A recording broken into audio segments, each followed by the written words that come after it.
silence, like a whisper through the rain. Every shadow pulls you closer, but I'm broken by the pain. And I try to forget you, but it ain't no use tonight. Your memory burns like fire in the fading morning light. So let the ashes fall and let the echoes cry. I'll sing for you, baby, till the stars refuse the sky. Your name lives in every heartbeat. Your voice lives in every song. I'm holding on to your shadow, though I know it's been too long.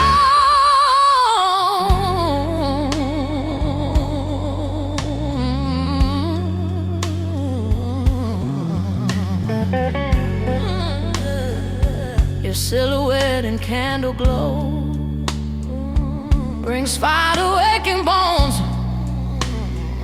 I trace your name in empty rooms, but find I'm still alone.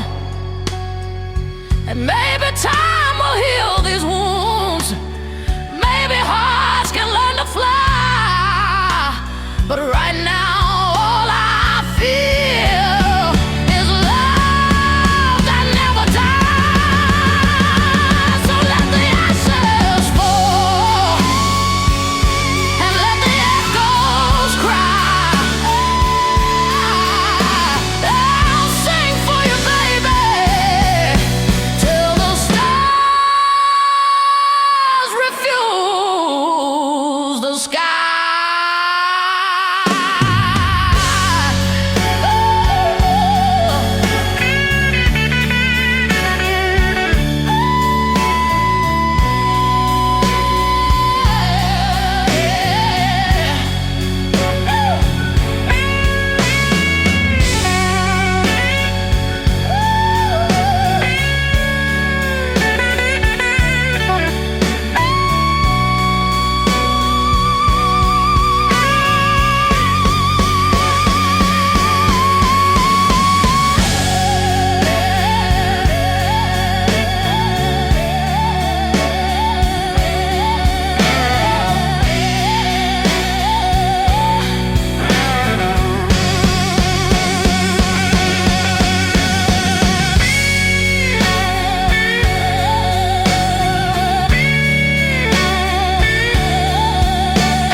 Had dinner with him last The night. grey man. Oh, were you? Basher. Oh, Basher. He's fantastic. What a fine man. A fine look- musician.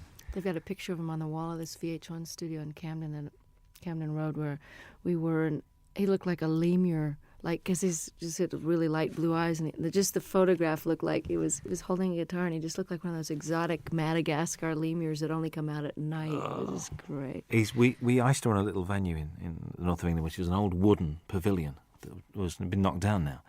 And we booked this band one night, and they pulled. So the agent said, well, I've got this other band called Brinsley Swartz. Do you want them to come? Yeah. So we said, OK. So they turned up, and it was just brilliant. They went down a storm, and it was a really, really good gig. It was just amazing. Very, very good. Are we rolling? He's OK. one of a kind, Oh, really. One man. of those people that you're just so glad he's around. Paul Carrick as well. Oh, great guy. Well, Bonnie. We're still here with our same jobs. I knew you were going to It's say a miracle, isn't it? that. A live album. And about time too. Tell me about it. Yeah. Not from lack of wanting. Really? So why now? A couple of reasons. I've been being besieged by people over the years that say, your live shows really capture you, and if only you could get one out, you'd really come across. And I was all ready to do one because of, Little Feat years ago had that great Waiting for Columbus album, and it really broke through and captured them in a way that the studio ones, although those were great too. And I just have been waiting and waiting, but the situation with Warner Brothers where I was for the first 9 albums up until '82, I was with Warner's, and I wanted to do the live record after my 8th record, and it just didn't. They didn't really feel, and neither did I, that the promotion for it went well. To put it mildly, I'm trying to be polite. And radio really stopped playing any kind of progressive format, so I was basically shunted off into the hinterlands of fringe music. And even though I was selling well in my concerts and my core audience bought my albums, it wasn't the right label situation to put out a live record, because they didn't care enough, frankly. So it took me a while of waiting to get on a new label, and then God knows, after the Grammys hit, things have been really great with EMI Capitol, and I wanted 3 studio records under my belt to draw from great songs that people would be familiar with. And I've been basically planning to have this lineup of guests for a long time now, and finally I've got the great band that can play the songs as well as the ones that play in the studio, because most of them are the ones that are on the records. Indeed. I can't believe that these friends just happened to be around. There must have been a lot of phone calls going out to get all these guests on this album. Well, you've got to plan, because people's schedules are way in advance. I mean, I know what I'm going to be doing 5 years from now almost. So everyone's booked, and everybody's got their own album schedules. And Jackson said, I'm going to be recording, but it's if you can film and record in California, I bet you I can fly up for the day. Hornsby had already made room in his schedule for me. And this was planned in March in order to secure the mobile truck. The concert venues go on sale, at least a couple of months before. And, of course, the film crew, we had 9 35-millimeter camera, film for 2 days. So, that's almost $1 million type of proposition just for the film alone to film the 2 nights. And so, yes, it had to be way planned and approved and paid for in advance.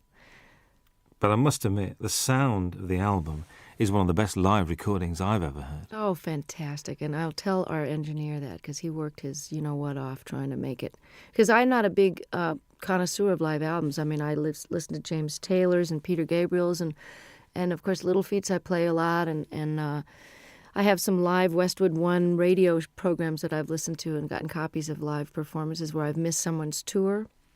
But I really wasn't an audiophile enough to know that it turns out, I've found out from doing interviews, that most live albums get listened to once and put on the shelf. So Ed said, he really wanted to go for, making this the best live-sounding record he's ever heard. And he studied a lot of them about how much echo in the room echo to leave in, and how much clapping between songs, and how much talking. Where there was a lot of deliberation that went in. And, of course, each song is from sometimes a totally different night in a totally different hall. So there's a lot of post-production work that went into this. And it works so well. A couple of things. Vince Gill has described you as the wildest lady he knows. All right, Vince. What do you think about that?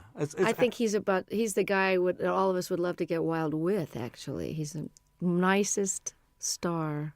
Well, actually, Brian and Bruce and Jackson, my special guests, are pretty nice, too, in the unneurotic field. You know what I'm saying? That people that are just folks when you meet them. I don't know if that was your impression, but I know that Vince and I, over the years, I mean, when he was in Pure Prairie League and I was still on Warner's, we ran into each other, and we actually did a duet together when he was first a solo act. We did a song called Let's Do Something Even If It's Wrong. And he and I were both kind of wild. I don't mean that in a biblical sense. I just mean, wild rockers. We didn't get into this line of work because we like to go to bed at 9 o'clock. Well, you don't start till late anyway, do you? It's not late. You know what? I get up early when I'm off the road. I like the daytime hours, because if you're not up partying at night, there's really no reason to be up past midnight unless you just get into one of those great moments when you can write and you're reflective and everybody else is asleep. But I've started to really like the early morning dawn hours. In London, when there's nobody else around, it's very good. I was in New York last year, and we drove out of the city we just drove out for about an hour at about 6, 7 o'clock on a Sunday morning. Nothing in New York. Very strange feeling. I bet it was very bizarre. Strange. I bet. Very, very weird. Do you think your marriage has given you a different outlook on life? Have you calmed down or not? Or do Michael and you have a sort of a thing, I don't think marriage has much to do with the calming down. I think just getting older, from your 20s to your 30s, there's a certain calming down. And I don't know about your life, but most of the rockers I know, and by rockers I mean not such as a musical categorization as in party as much as you want and can get away with kind of a thing. You know, like I would never jeopardize my job or walk around stumbling. And, you know, I never was one of those kind of visibly out of it kind of a person where people would comment on it. It was more like a private thing after the show. But lifestyle changes in your 30s are necessary if you want to keep your wits, your memory, your looks, and your health, not to mention the most important, which is your music. So even though I never jeopardized my job, I think my effectiveness, how many hours of the day I was able to be productive, was starting to get affected by my extracurricular activities. So my calming down that way happened in my mid-30s when I kind of quit drinking and took up yoga and bike riding and doing all those things with the ravages of time, so that you end up feeling more energetic and more able to do your gig and have more fun, because it just isn't fun to feel bad, you know. I mean, I know some people make a career out of it, but the feeling bad is for the young. And marriage has just been, it's a challenge, and it's very adventurous, and it's exciting to know that somebody's not going anywhere when you have a big row. But it's also comforting to know that there's a level of commitment that makes the rough times more doable, and that makes the sweet times very, very deep. And, you know, the learning about each other and learning about yourself. Stuff comes up in marriage that didn't come up when you're living together with other, you know, I didn't live with Michael until we got married. And you repeat patterns in your parents' marriage, whether you wanted to or not. And I found that to be a very big surprise, because it didn't happen before until you get married. I think you hear those words coming out of your mouth and you go, there she is. There's that mom thing again. Bruce Hornsby appears on two very different songs on this album. Very much Think Called Love and I Can't Make You Love Me. He's not only a great musician, but a really nice guy. And these two songs not only show the diversity of your talents, but also his as well. Was that why you asked him to play on those two songs? You know, it was one of those things where on the tour we did together last year, we did a 4-month double bill of the Outdoor Sheds when my new album was out. And it's quite obvious that I'm just think the world of him. I mean, and he made such a difference on I Can't Make You Love Me. And then he invited me to play on and sing on his last record before this current one. Then we did the tour together, and as an encore, he came out and played the accordion, and he's a great practical joker, so it was a way to keep him off the monitor man's back, where he would probably have given me nothing but hi-hat and the monitors and messed with my sound on stage. So I kept him out of trouble by having him on stage, and, you know, he's my favorite singer and writer, I think. It's just, you know, Prine and Jackson Browne and him, that's it, and Paul Brady. I Can't Make You Love Me, I can't even imagine recording live without him on it. So he was very gracious, and I just got to participate in his PBS special and got to play with Pat Metheny, the three of us on stage alone, singing The Tide Will Rise. And it was just absolutely a highlight of, you know, my respect for those men is just unbounded. And his musicianship is far surpassing anybody in the pop world that I know. You know, he's really as nice a person as he is a genius, too. Whenever I bump into him, it's like, you know, and it's like he sits down and he talks and he takes time. Mm-hmm. It's never, so I've got to rush now. He's just one of those guys. And I thought his current album is very, very good. I do, too. I mean, he's really a jewel, you know, and such a normal guy, just like Don was. And it's interesting because I've gotten to know Brian the last few days more because we've been hanging out at the Top of the Pops. And he also is totally without any kind of ego attitude. And, you know, he's not neurotic and paranoid or any of those stuck-up things that people get when they get to be a big shot. And I'm so lucky to have these guys as models because they've been famous longer than me. You know, Hornsby came out of the box with big hits, and he's just nonplussed, totally regular guy. That's why you get on so well, because you're the same. You've got the same attitude, and that's why, and it shows. I reckon this record's great to listen to when driving. I mean, I've been driving around listening to this. I think it's brilliant. God, I'm so glad. You know, it's so new that I haven't had reviews yet. So this is it. Give it to a friend. So go and drive around, listen to that, and it's great. A song on it, Shake a Little. New song to you. New song by the guy Michael Ruff, who wrote "Cry on My Shoulder" on Nick of Time, and. I listen to so many tapes of things where people have a cover letter that says, this is so perfect for you. We've had you in mind, and then it's just dreck. So I appreciate the thought, but, you know, I don't know whether to throw a bucket of water on them the next time I see them or just never answer their phone call. And then there's these jewels like Michael Ruff, who's a brilliant artist on his own and has never gotten the attention he deserves. And I think he's actually got quite a good career in Sweden going on for some reason. But he had 2 great records on Warner Brothers years ago, and the women are all mad for him because he's absolutely gorgeous. But what an unbelievable tune. I'm glad you mentioned it because I love it. I think it made a good single, actually. I was listening to it. I think it so, would make too. a good single. Make a good single. Matters of the Heart is haunting. I mean, that's one where I think you mentioned this capturing the audience. You could hear a pin drop in that auditorium. They're all there as one, I think. I mean, And hadn't heard the song before, too. So that was really which is great. like, oh. Yeah. And, I mean, did you feel that was a special performance that night with them? Exactly. That was why we picked that night's performance. I mean, all the great part about recording 6 nights is that we really got the best performance of each one. It was hard to choose sometimes, but there was always one that had that pathos and a unity of, you know, whether it was a spontaneity or just not thinking about it. Everybody forgot about the tape, and the audience, for whatever, it's almost like a great meal or making love. You know, there's just that one evening where it's that you're doing the same thing with your lover that you've always done, but it's just fitting and feeling perfect. And that this track has got a soulfulness to it, kind of a Ray Charles thing that, you know, Michael McDonald is an incredible writer and singer. So the fact that to wrap myself around one of his songs like this is, you know, you're as good as your material, and like I Can't Make You Love Me, this is one of those classic songs. I think what's nice about this record as well is it's not Bonnie Raitt's greatest hits live, which I'm so pleased about.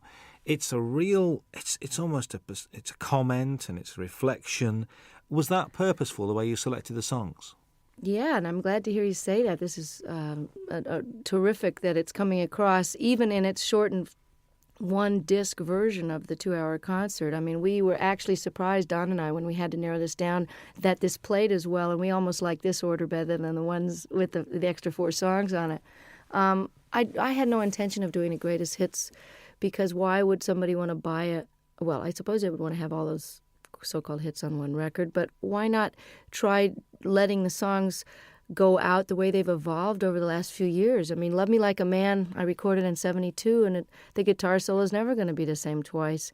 And certainly Have a Heart and Love Letter and different songs from Nick of Time, you know, all of these songs have taken on their own character depending on the tour that we play them. Each tour, everything gets a little shifted by the band members, you know, because just to keep it interesting, but also they just grow. Tempos are changed, you know. Have a Heart has a kind of a South African guitar part on it, and that's partly because I've got one of the greatest guitarists as a foil now, George Marinelli, who used to play with Bruce Hornsby. So I wanted to add something different to the older songs and give people, we got 6 new songs, so it's a little bit of everything. I think so. Charles and Ruth, I'm pleased they're on there.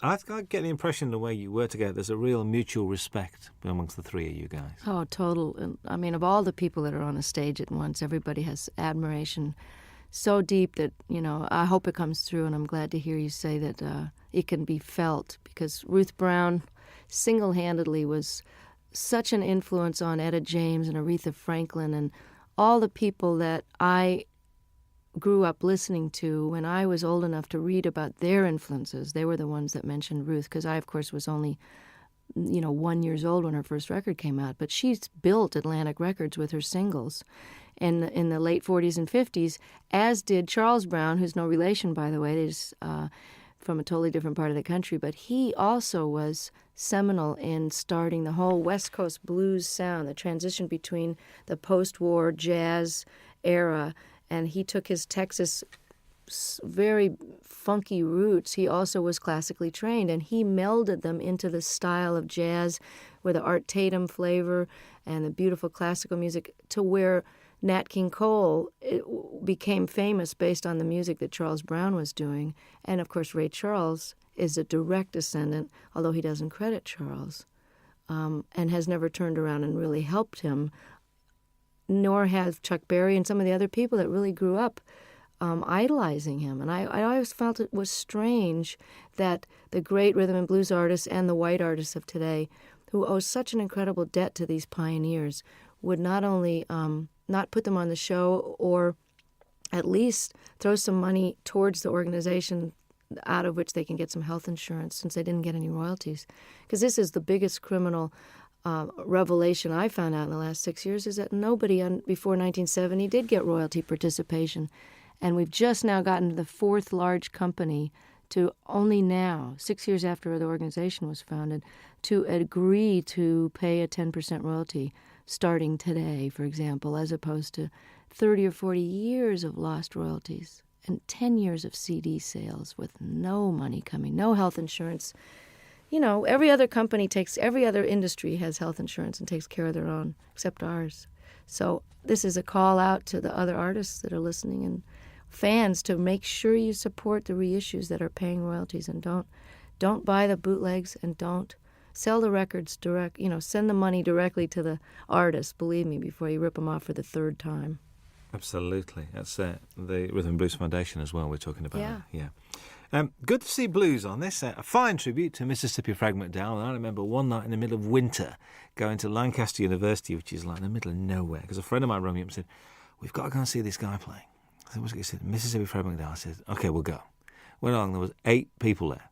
But the guy putting it on loved him, and it was obvious. The guy running the gig said, "Look, I spent my money on this, and just come and enjoy yourself." Isn't that the greatest? Because Fred, I'm telling you, was the most exuberant blues man. You know, they always say, oh, they're so full of pain and grief. I mean, Fred loved to play more than anybody I ever saw, and they're just re-releasing I Do Not Play No Rock and Roll, one of the greatest double albums, and I think it was recorded here in London.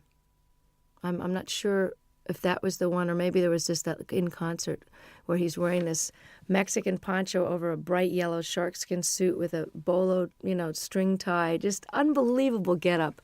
And loved the girls used to just flock around him, these little white American and English girls just bat their eyes at him, and he loved it so much. Just like John Lee Hooker is just rolling around enjoying his success now, Fred was like that, and one of the greatest Delta bluesmen that ever lived. I mean, you say on there, you think these songs get better with age. Do you think your work gets better with age? I sure hope so. I mean, don't you think you're better at your job? Now you got more seasoning and humor and perspective and knowledge. I mean, I always think people, as they get older, if they're lucky enough to keep their wits about them and don't get too cranky and discouraged, that people's wisdom and opinion at 70, 80, 90 years old they're like gems, If you're smarter now at 45 than I was at 25, why won't I be even smarter at 65? So I hope that my music is richer and deeper and more accomplished. And I never saw B.B. King or John Reid or Pablo Casals or Segovia get any less with age. They just got more. Absolutely. You're always introduced, which I do like, as Bonnie Raitt and her band, including Hutch and Ricky now. I mean, they're part of the furniture. Hutch, how has he been around? He's a long time. He's has the distinction of being one of the only white guys ever play in the Neville Brothers, although they've had a white guitarist for a while. He is so respected by every type of musician. He played in Central America, lived there for a while. The New Orleans cats think he's just it. He lived in San Francisco, was in a band called Copperhead. He knows Celtic music inside and out and can play jazz, Algerian music. I mean, there's nothing the guy can't play. And if you ask him a question, he can give you every detail of every side musician. So he's like a walking encyclopedia.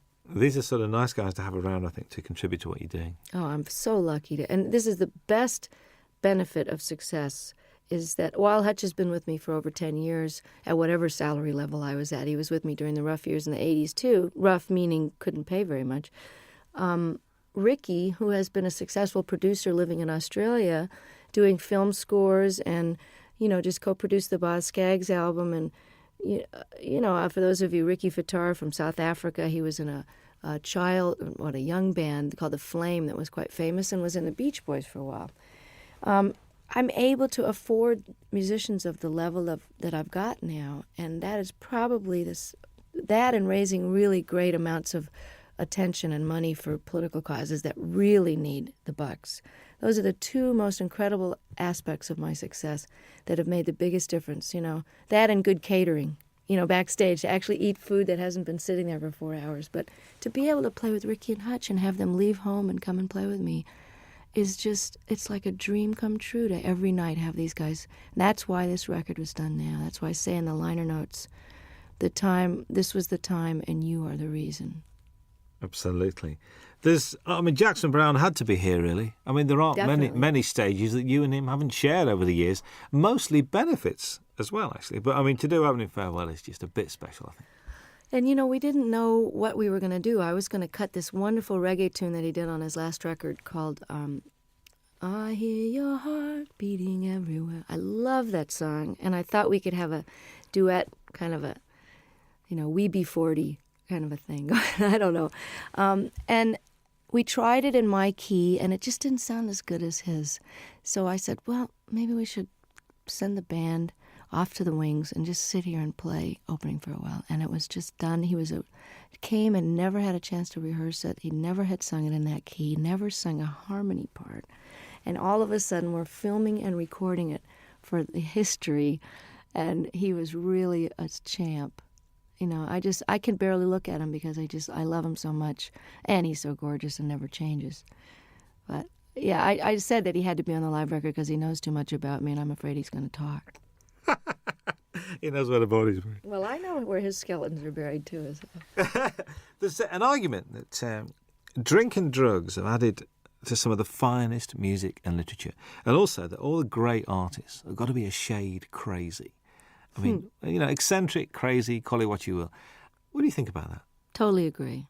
It's true that some of the greatest works of literature that are currently recognized and studied by even the religious right as great works of art. I mean, Hemingway, all the great works of the 20th century, certainly that whole revolution in the 20s, people were faced. I don't know what the expression is over here, but pissed or whatever. There are a lot of that whining and writing about your mother and tortured. A lot of that stuff, when you know about addiction, you know where that mentality is coming from. Well, that's what makes great artists torture. And artists torture themselves. And the myth is that you can't be, quote, funky or as deep or as soulful or as funny if you're not sort of loaded or hungover, is blown by the fact that John Hyatt and Stevie Ray Vaughan and some of the greatest artists of our time are still kicking, sober. So, and I'm here to tell you from that song that's on this record, and I don't know if it made this cut. Did Feeling of Falling get? I think that's the one we did leave on. I'm not. Yeah, because I want to let people know that just because you're straight doesn't mean you're not totally miserable and twisted sometimes, and it's out of that angst and misery and longing, which is just part of being alive, which you feel more acutely when you're not anesthetized, that some of the most powerful stuff has come out of my guitar because it's excruciating to be awake. So it's just a different kind of art. If anybody thinks I'm not miserable, look again, and sometimes it's a lot easier to just toss a few back and forget about it, It's trying to be awake all the time that'll get you some good blues tunes. Most definitely. The old tortured theory goes out the window there. And there's this song with Bryan Adams. I mean, what's the story behind this? Did you call him or did he call you? Or if someone was to say to me, okay, you got a new album coming up and, you've been on the road with Longing in Their Hearts and you have this ballad here and you found this Michael Ruff song. But you know what I'm really missing as a rocker? I just wish somebody that I really love would call me up. And it was like the universe answered my prayer, and I get this phone call from Brian, who I haven't heard from for a few years, and he says, I wrote you this song with this woman, Gretchen Peterson. I hope you like it. It's on the way. I listened to it. It's like tailor-made, great lyrics, a tried and true topic, but done set in a very clever way. You need a rock, not a Rolling Stone. Simple, straight-ahead rocker. And then on top of it, his album was postponed, so as we got closer to the live recording, I went, oh, it would be really great, as if he could sing this with me. And he did. He said, I'm coming. I just can't believe it. It's like for all the blues people that I helped and all the obscure songwriters I've done songs and talked about over the years, to have somebody like him who is really huge over here in Europe where I can't get arrested really. And, for him, he'll be doing for me what I'm doing for Ruth and Charles. So without any compromise, and just pure admiration and love, and just love the guy's work so much, and I love him. And here I am getting to have this handed to me, like Eric and Elton saying, hey, you want to be more known in Europe? We love you. Come on to the Wembley show. You know, that's the payback, is that it all goes around in a big circle, and then I get more well-known, and I can bring Charles Brown over to Europe. So that's the way it works, you know. Oh, that'd be very pleasant, actually. Very nice indeed. There's 3 songs that run together. There's Longing in Their Hearts, Love Sneaking Up on You, and Talking Heads, a storming version of that. All right. Were they the same night? Because they just run together. I think they are the same night, actually. But they were pretty slamming all. You know, sometimes we do Come to Me in the Middle, which we didn't have room for on the record, but again, you can get it on import probably. I always thought of doing Burning Down the House since I first got the idea. I've always wanted to cut the song, but I had no idea whether we would do it on this record or whatever. I didn't know if it would make the record. It was just one of those sound check into the last encore of the night. And, you know, by the time you're at the encore point, your fans are so nuts, you know, you can basically play Rachmaninoff's symphonies and get away with it with a reggae beat. But I love Talking Heads. I love this song. Always heard it with slide guitar. And it's very similar in the clavinet part to Love Sneaking Up on You. So I had them as a segue, like half of Burning Down the House into Love Sneaking Up on You. And about 3 gigs into the tour, all the reviews were mentioning, and the audience was jumping up and standing. They were mentioning Burning Down the House. So Don suggested, he said, hey, why don't you just finish the song and flip the order and stick it on there and we'll put it on the record. And I said, no, nobody's going to go for that. And hey, I like it. Listen, it works really, really well. Kim Wilson guests on the album as well. When the Fabulous Thunderbirds are one of the best-kept secrets in Europe, like yourself. Well, that's why I plan to change it. I mean, I'm really glad that by doing a record with Delbert on Luck of the Draw, that 5 million people have that album and now know who Delbert McClinton are, as if anybody's been asleep in a closet and doesn't know. The other great white singer of rhythm and blues is Kim Wilson, and one of the greatest living harmonica players. And Kim and I have been talking about doing this song and performing it together for years, since they first wrote it on a record tastefully entitled Butt Rockin', which I'd love to hear him explain that to his folks. Oh, son, what's the name of your new album? Well, Mom, we decided to call it, you know. So if I can get Kim more exposure in parts in the, you know, for the moment that I'm in the sun here, and just let people know how brilliant this guy is, I'll be able to die happy, because he is just incredible. You know what? Listening to this record, I do have a problem, because I'm not now going to be able to say to people, you mean you don't know who Bonnie Raitt is? This is causing me a bit of disturbance here, because it looks like the single's going to work, and if the album works, you've knackered a lot of the things that you know who Bonnie Raitt is, and they go, who's that lady who sang that song? See, I'm enjoying coming over here and still being a cult artist, and that, you know, now I'm getting all letters from the people in the States going, you know, you were mine for 20 years, and now I really resent the fact that everybody knows who you are and they're playing you in the supermarkets. But I wrote the guy back. I said, hey, 20 years in small theaters, can't you cut me some slack? I get to have Ricky Fataar in the band and Hutch. Let me have a moment in the sun here. And while these rhythm and blues artists are still around, and while Kim deserves to be heard, let me show the rest of America about these guys. And I feel the same way about Europe. But if I'm a cult artist over here for a while longer, it would just be very nostalgic for me. I think so. It was a joy last time to walk into the Palace Theatre in Manchester and see it sold out. Wasn't that exciting? Joy. I'm inching my way to notoriety over here. And, you know, I'm really thrilled that this record, that you think it's great, because I'm so proud of it. I mean, it took me a long time to get these songs together, and I took a lot of care in the mixing of it and the choosing of them. And I think if you're coming into me new, that you'll be able to get a good glimpse of what it was like before in some of the blues stuff. And, you know, I don't think anybody should be determined by their latest single. So, you know, I'm not a singles artist. So if you've never heard of me and you hear the Bryan Adams track and you like it, check out the rest of it, because there's a lot of good people on there that deserve to be heard while they're still able to play. I think so. I think how anyone cannot be moved by Jackson Browne's version of Stay, I will never ever know. And I just sang on his new record. It's just fantastic. Oh, there's a bit of to and froing, because you're on John Hyatt's record as well. Yeah, I know. Well, that's how it works. We all love each other, and, you know, I'm so thrilled that they want me to come and play and sing on the record. There's a great band out in New Orleans called the Subdudes, And I'm on their new record, and it's a fantastic record. Support act on the tour, actually. Oh, it'd be. And That's if you got right. there early, they That's were. right. They were over here in England. It's true. That's right with you. How's the songwriting going? I mean, we've been Haven't progressing. We've had like 3, 4. We're getting yeah, there. I'm inching up there in the quantity. But I basically, one of the reasons I'm taking a hiatus is because I haven't stopped working either on the Rhythm and Blues Foundation or the different benefits that I've done and organized. My own touring schedule, making up for all these years I didn't tour outside the United States. I haven't had any time to write, so it's time to go live a little bit so I've got something to write about. Because honestly, I mean, writing about the catering in my room in the hotel is not going to make it for a topic. And getting any more personal than I did on the last record would be a challenge because I'm just going to have to figure out and take a break so that it's done from inspiration and not out of obligation. So does this mean that, I know because you're not a winter person, so come sort of spring, are you going to be treading these shores?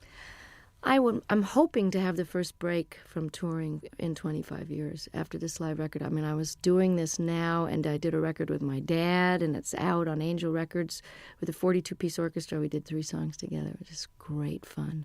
And I feel like I've done my bit with Charles and Ruth and Kim and done my major opus here, and it's time to take some time for me because if you don't fill up and take some time off, there really isn't anything else to say. And I honestly don't think I'm going to be touring this next year unless for some ungodly reason or perhaps truly godly reason this record with Brian and this record takes off in Europe, and then I'll be a brand new artist and come over and show people where it's really at. A brand new artist again? Yeah. Again. Well, I'm an overnight success, Robin, you know that. There's a description that I read I'd like your comments on, really. After years of singing about broken hearts, faithless lovers and no good men, Bonnie Raitt entered the 90s at the peak of her already lengthy and impressive career. Has the 90s been good to you, do you think? Oh, yeah, definitely. I mean, I don't think you could argue with the kind of Cinderella story that happened to me when I well, just a lot of changes were made personally before the Grammys happened. But I think your 40s, while, like as I was mentioning before, it's a little harder to be older and awake. It's also easier and more fun to be wiser. Does that make sense? It's easier because I know how to do things better, and I know how to handle stuff. I can handle my success. I can handle disappointments. I don't mind getting angry. I know that it's not going to last for 5 days. I'm just getting angry. So the process of growing up is happening now as it is for a lot of rockers because it's just sort of a postponed adolescence sometimes until your 30s and 40s, and then that's when people settle down. So I've had a really great last 5 years, and I'm looking forward to another 25 and another couple of live records in the middle of those. Absolutely. Bonnie Raitt, thank you very much indeed. Nice to be back. Hi, this is Bonnie Raitt. Very happy to be with Robin Ross on your radio. I want to go to Scotland. If we send him a tape, he'll do a 2-hour special.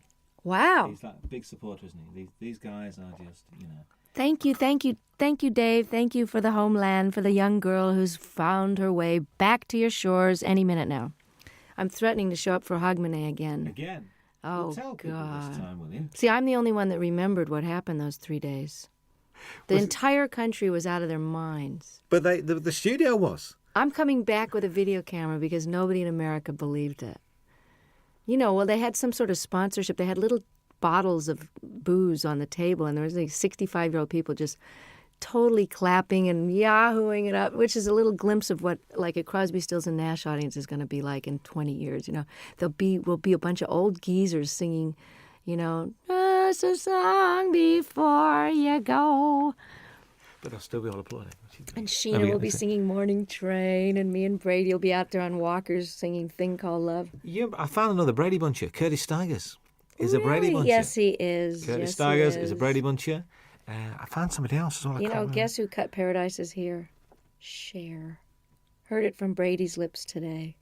I'm not kidding. That'd be great. Let's find it right now. Really? So it must be this new album because she's done the Mark Cohn Walking in Memphis. That's a single, so it'll be on the same album. Well, it's good. album. I'm glad that she's going to get them some wider attention, Brady's record was great, wasn't it? Mr. Cummings won't know what's hitting. He won't know what to do. I know. He's great. I'll ring him up. I really wanted to do that song too, but Tina had already done it. I think that Share track's coming out for Christmas as a Christmas single. Paradise is here? Phew. Well, that's good. I'm glad. I mean, I don't know who produced her, but I hope it's great. My engineer's producing Anne Murray's new record, which should be great. All right. Yeah, she's terrific. When I call you up. Remember when she did do that? an acoustic, would she? She should have done. She wouldn't do an acoustic for us. She's doing one now. Hello. I'll come in here and do one. Yeah. We had John Hyatt. John Hyatt did 2 songs. Did he? Yeah, John did 2 songs. Finn did 2 songs, did they not? Which is Neil and Tim Well, Finn. they just told me to come and talk. They did Weather With You, and they did Nobody Angels asked Feet. me. We'll ask you. Anywhere, anytime. You know Hey, we you like. know. You could play the national anthem and we'd listen to. You know that. So, I'd play your national anthem. It'd be interesting. Yeah. It'd be good. We could. good. So you're going to Scotland on this break? You're going to try. I want to. I was threatening to go to Ireland or Scotland over the weekend, but I'd like to come back when the days are longer, because it's too hard to come over here and have it get dark at 4. Yeah. Not if you're unless you. Especially over that. You know what I mean? If your you go nighttime over the hours West can be more Coast. productive, but I want to be able to see stuff. You know. Yeah. You were going to go around Ireland. Last time I spoke to you, you were going to I visit did Ireland. it once a long time ago, and I want to do it again. I may do it over the weekend. Just get down the country and see part of it. Well, I did get a whole week in did you? there. I did get a week in Scotland, a week in Ireland back in 91, right after the Grammys. Randy Newman's on Jules Holland on Tuesday night. You should get him in here. I'd love to. With Warner's, you see, Warner's a bit strange. So my best man when I got married is head of promotion at Warner's, and he won't let me do any interviews. He said, I leave it to the regional people. I said, but we're getting like 50 Randy's stations. great. I know. I mean, Faust is a great record. Lovely man. When's Bonnie Raitt Call on Peter later? Asher and tell him I told him that he should do it. Excuse Tell me? him who you talked to. Tell him all the people you talked to and how many stations We're you going to get. start to, Just call him we got you directly. on, did we get 50 last time? Peter and Gordon. Tell him you're a Peter Gordon fan and call Peter Asher. Remember Peter and Gordon? I actually That's went Peter to see Asher. Peter. He's I said, Randy's- "No." he's Well, he used Randy's to manage manager. 10,000 Maniacs as well, didn't he? Yeah. He manages Little Feat. And now he's head of Sony, I think. That's right, I forgot. He got a new job. My former manager is head of Atlantic, then head of Warner's, now he's head of Mercury. Moving Hello. around. We're gonna fire you. Here's $30 million. Get out of here. Oh God. Now you can pay the musician. Here's another label. Oh, Could you sign that for me, please? Are you kidding? Thank you. I've got great. I've got a shiny one because you haven't got shiny pens, have you? Can I have that on tape, please? You haven't got Robin anything. Ross has a shiny one. You haven't Thank you. Could you sign it for me?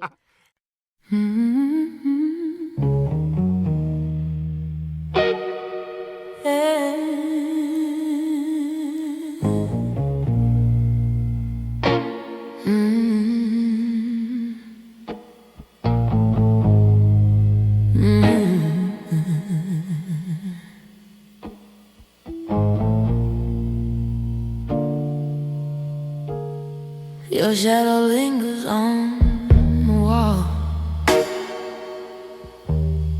I can never really win. I still hear your footsteps in every word you never meant. You said you needed freedom. Said love was hard to keep, but you left your heart beside me.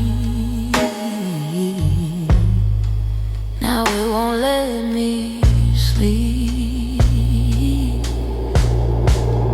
After you leave, the night feels colder. Every song breaks me down. After you leave, I try to be stronger, but I just stand up on the ground. You take the best part of me. Every time you say goodbye, yeah, loving you is easy.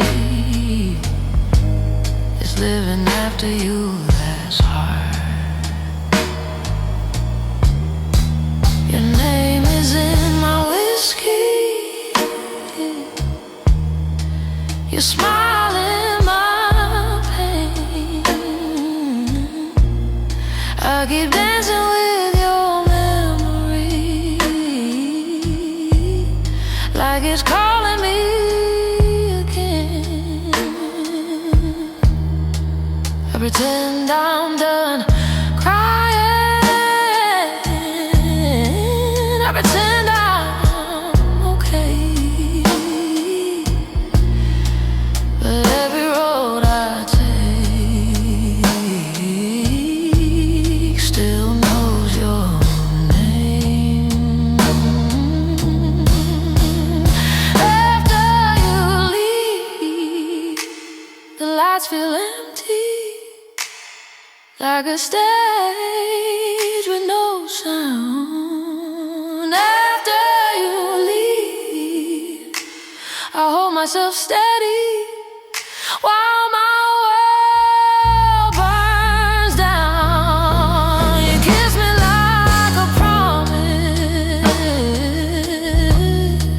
then vanish in the dark. Yeah, loving you is easy. It's living after you that's hard.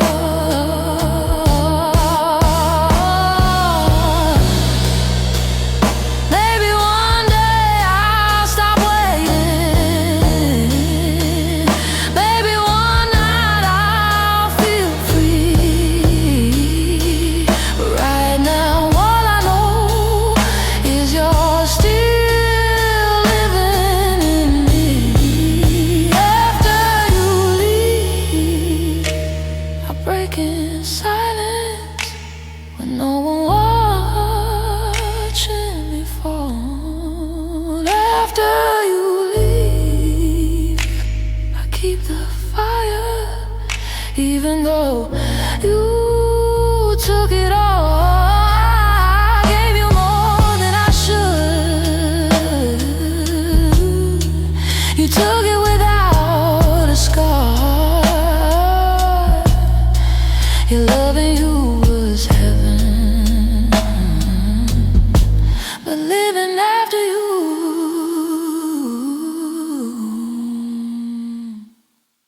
is hard. After you leave, I'm still here.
Ain't I got you on the back foot?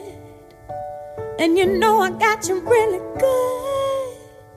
And there's something deep inside of me I got to be. And if you find it hard to follow me, if I lose you in my jet stream, then you only got to raise your eyes and see me fly. Don't tell me that I won't, I can't. Don't tell me that I'm not, I am.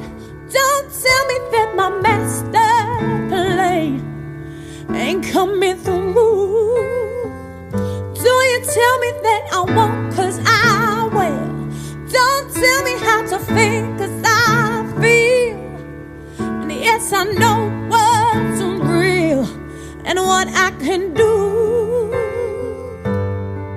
Something that you won't see every day. A little girl who found her way through a world that's designed to break on love of your dreams. And if there's one thing I would say to you, is that there's nothing that you can't do. And yes, it's all about your attitude. Don't let them get to you. Do you tell me that I won't, I can't. Don't tell me that I'm not, I am. Don't tell me that my master plan ain't coming through. Now do you tell me that I won't, I will. Don't tell me how to think, 'cause I feel. And yes, I know what's real and what I can do. Ooh, yeah. Ooh, hey. Oh, do you tell me nothing? No.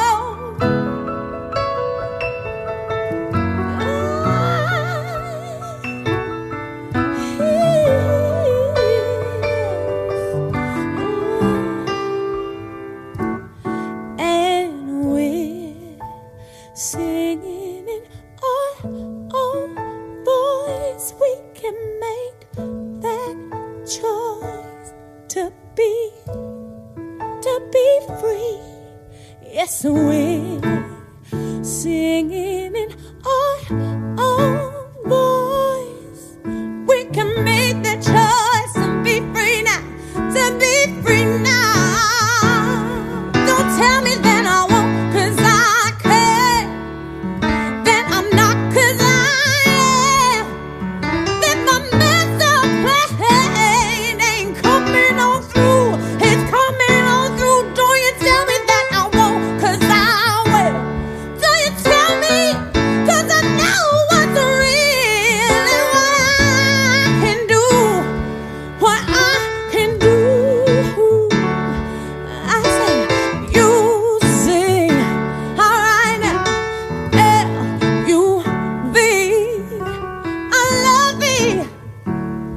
I'm loving, yes I do. And there's nothing you can do here. Music. Ooh, L-U-V. I love it. I love it, I do. Yeah. So don't you tell me nothing. Ooh, ooh, okay.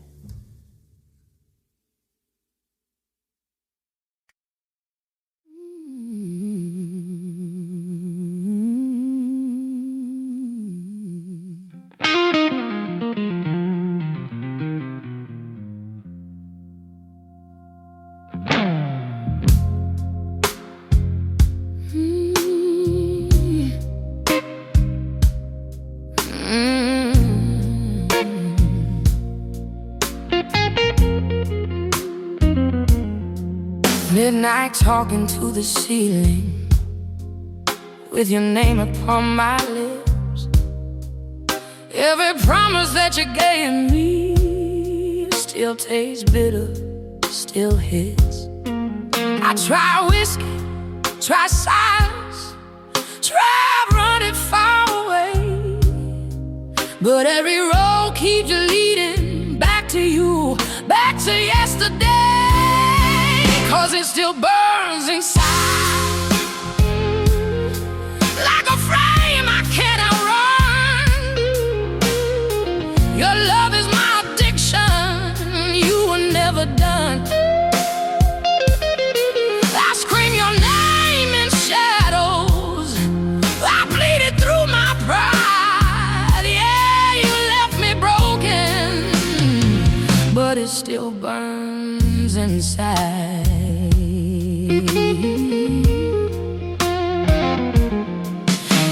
Your jacket smells like trouble, your ghost sleeps in my bed. Every song on this old radio brings back the things you said. They say time heals a heartache, but time just tells the truth that some love's out forever, even when you lose, 'cause it still burns inside like a fire in my veins. I've tried loving someone else, but it all feels the same. I curse your name at sunrise, I miss you every night. Yeah, you left me lonely, but it still burns inside.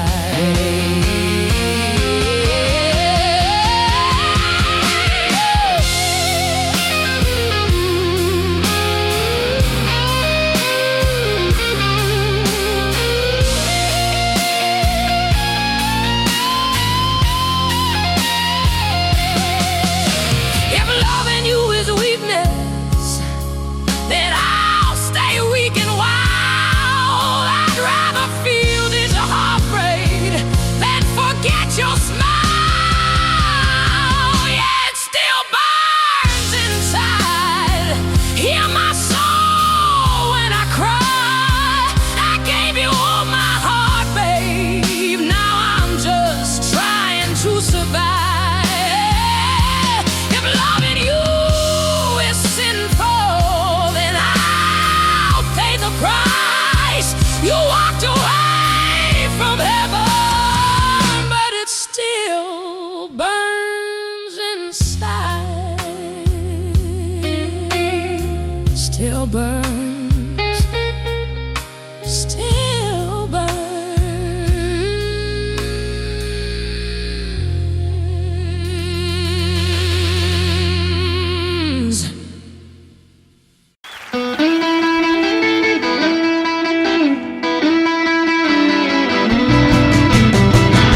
siento tu voz y en la luz de esta luna es tu piel que me roza y esta brisa azul trae tu corazón más cerca de mí.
And the wings of this breeze are soon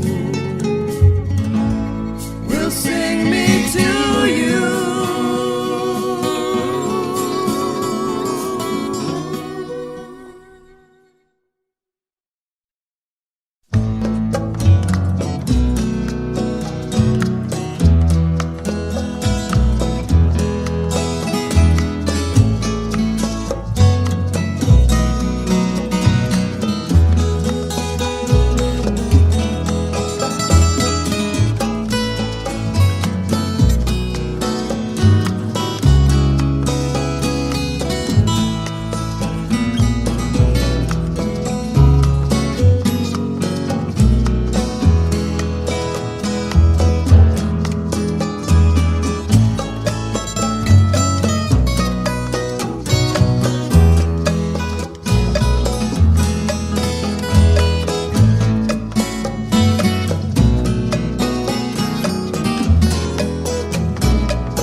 Su cara y en las olas del mar yo siento tu voz y la luz de esta luna es tu piel que me roza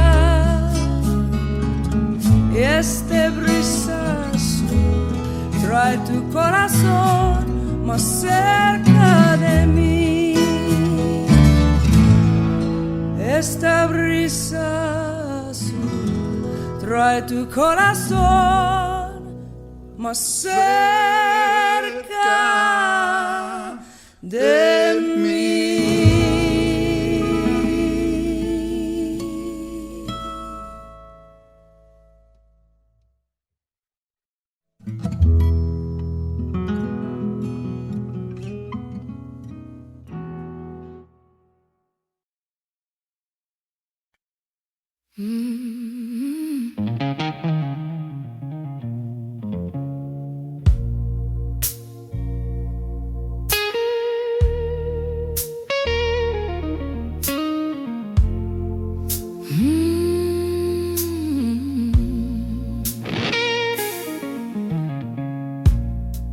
Midnight talking to the ceiling with your name upon my lips.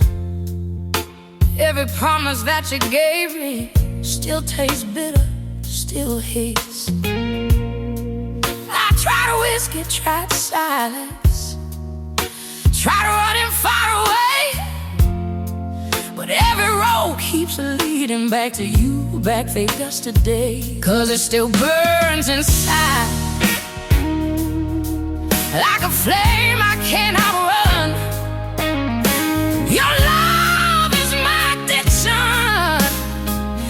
You are never done. I scream your name in shadows. I bleed it through my pride. Yeah, you left me broken, but it still burns inside.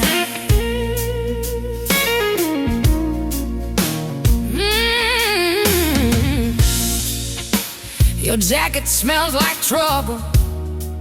Your ghost sleeps in my bed. Every song on this old radio brings back the things you said. They say time heals the heartache, but time just tells the truth that some loves are forever, even when you lose, 'cause it still burns inside like a fire in my veins. I've tried loving someone else, but it all feels the same. I curse your name at sunrise. I miss you every night. Yeah, you left me lonely, but it still burns inside.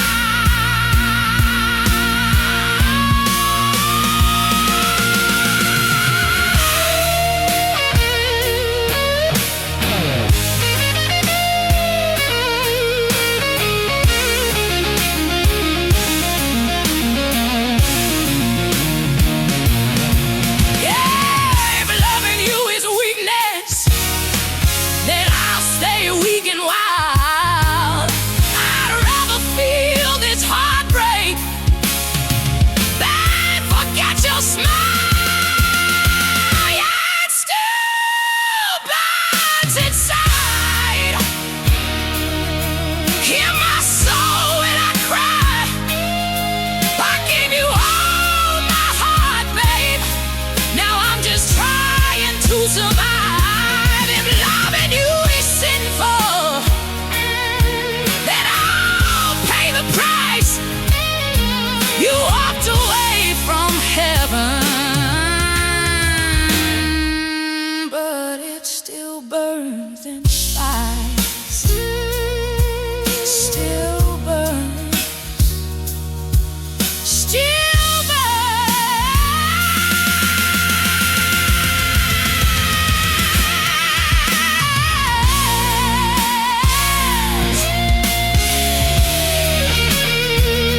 Still burns.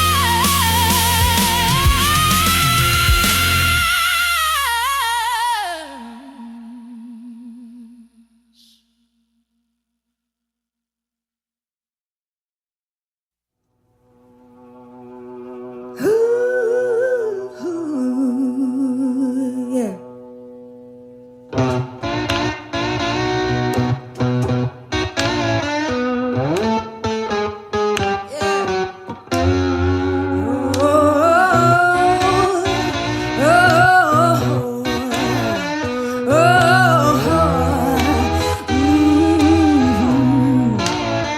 You better come on in my kitchen, yeah, 'cause it's going to be raining outdoors. Ooh, the woman I love, yeah, I stole her from my best friend. Some joker got lucky, yeah, stole her back again. Yeah. You better come on in my kitchen, hey, 'cause it's going to be raining outdoors. Ooh, the woman I love, yeah, I stole her from my best friend. That joker got lucky, yeah, and stole her back again. Hey, you better come on in my kitchen, 'cause it's going to be raining outdoors. Ooh, oh,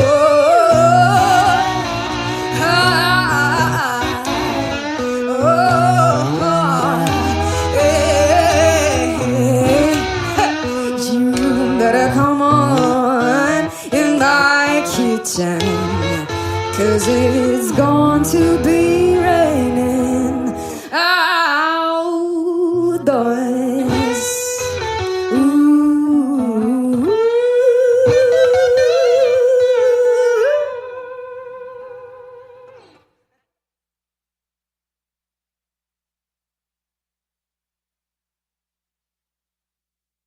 There ain't no use to sit and wonder why, babe,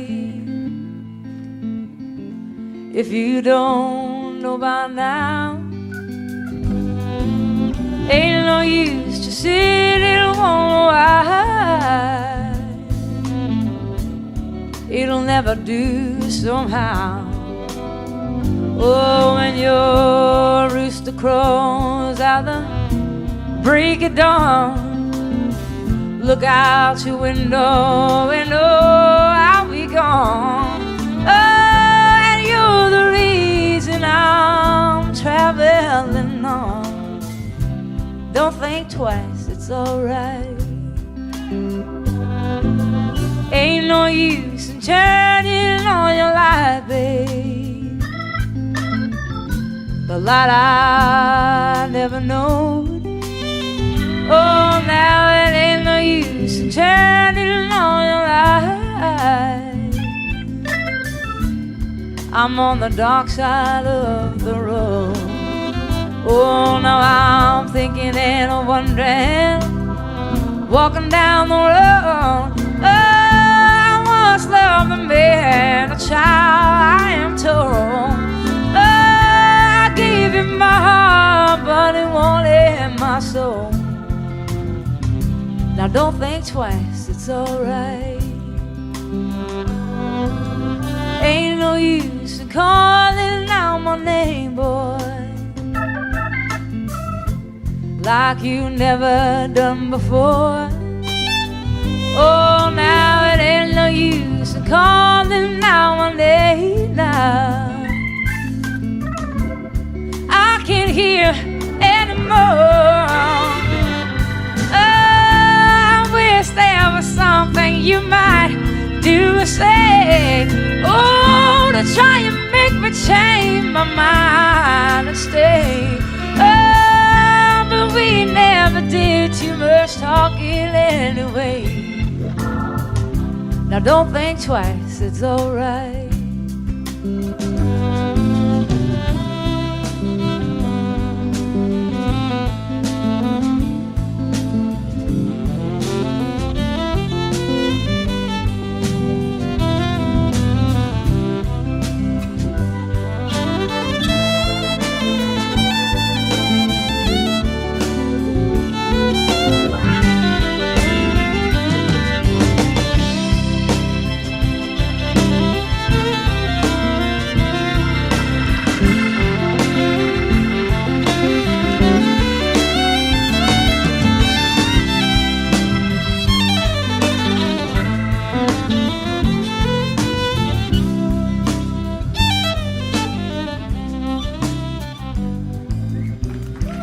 So long, honey, baby.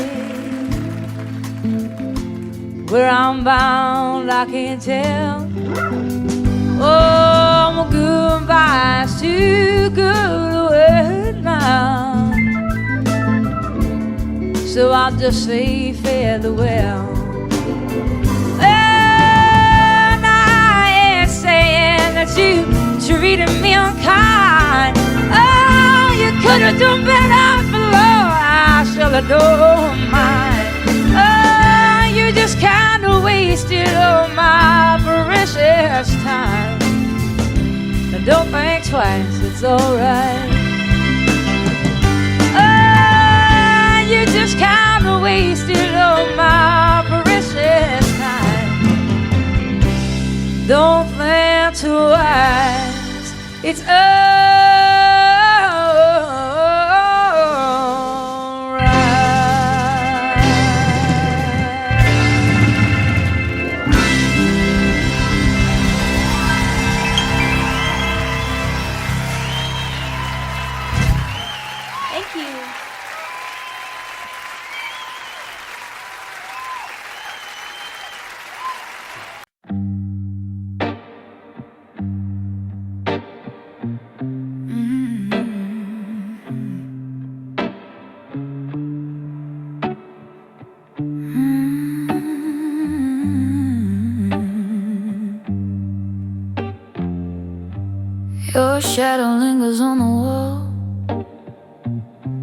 like you never really went.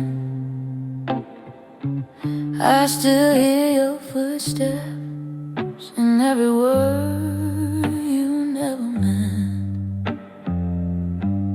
You said you needed freedom, said love was hard to keep, but you left your heart beside me. Now it won't let me sleep after you leave. The night feels colder, every song breaks me down. After you leave, I try to be stronger, but I just end up on the ground. You take the best part of me. Every time you say goodbye, yeah, loving you is easy. It's living after you that's hard.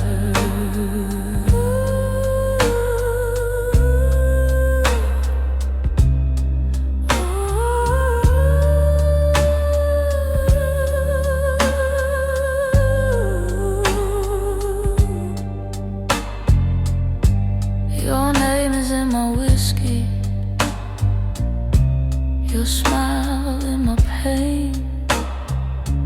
I keep dancing with your memory like it's calling me again. I pretend I'm done crying, I pretend I'm okay, but every road I take still knows your name. After you leave, the lights feel empty, like a stage with no sound. After you leave, I hold myself steady while my world burns down. You kiss me like a promise, then vanish in the dark. Yeah, loving you is easy, it's living after you that's hard. Maybe one day I'll stop waiting, maybe one night I'll feel free, but right now all I know is you're still living in me. After you leave, I break in silence with no one watching me fall. After you leave, I keep the fire, even though you took it all. I gave you more than I should. You took it without a scar. Yeah, loving you is heaven, but living after you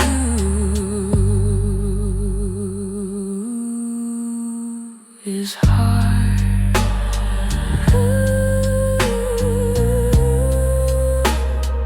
After you leave, I'm still here.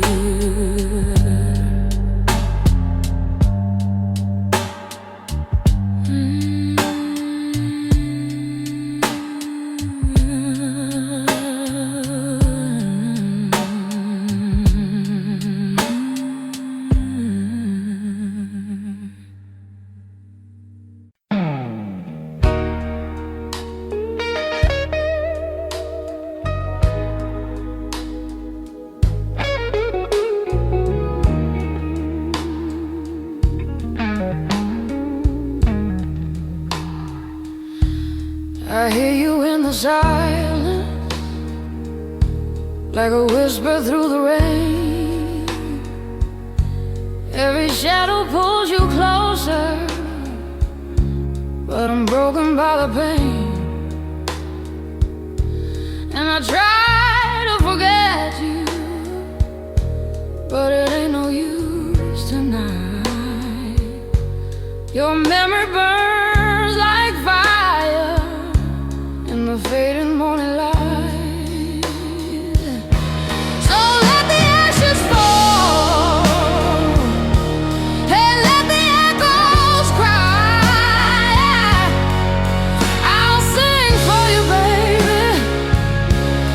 the stars refuse the sky. Your name lives in every heartbeat. Your voice lives in every song. I'm holding on to your shadow, though I know it's been too long. Your silhouette and candle glow brings fire to aching bones. I trace your name in empty rooms, but find I'm still alone. Maybe time will heal these wounds. Maybe hearts can learn to fly. But right now, all I feel is love that never dies.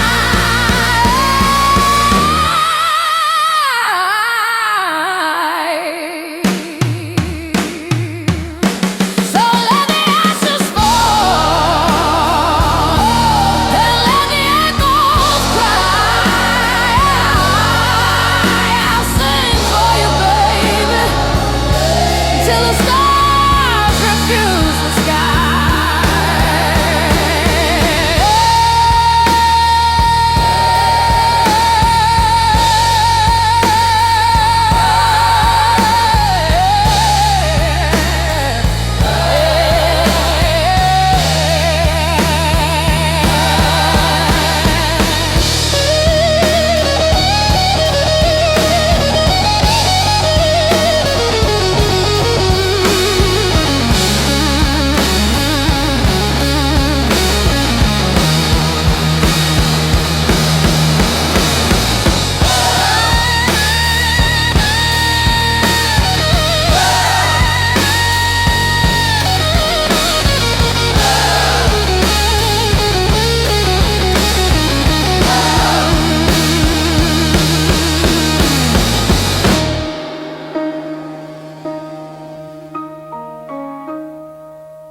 midnight talking to the ceiling with your name upon my lips. Every promise that you gave me still tastes bitter, still hits. I try whiskey, try silence, try running far away, but every road keeps you leading back to you, back to yesterday. 'Cause it still burns inside like a flame I can't outrun. Your love is my addiction, you were never done. I scream your name in shadows, I bleed it through my pride. Yeah, you left me broken, but it still burns inside.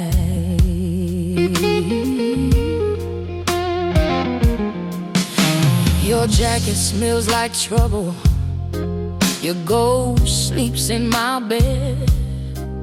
Every song on this old radio brings back the things you said. They say time heals a heartache, but time just tells the truth that some love's out forever, even when you lose. 'Cause it still burns inside like a fire in my veins. I've tried loving someone else, but it all feels the same. I curse your name at sunrise, I miss you every night. Yeah, you left me lonely, but it still burns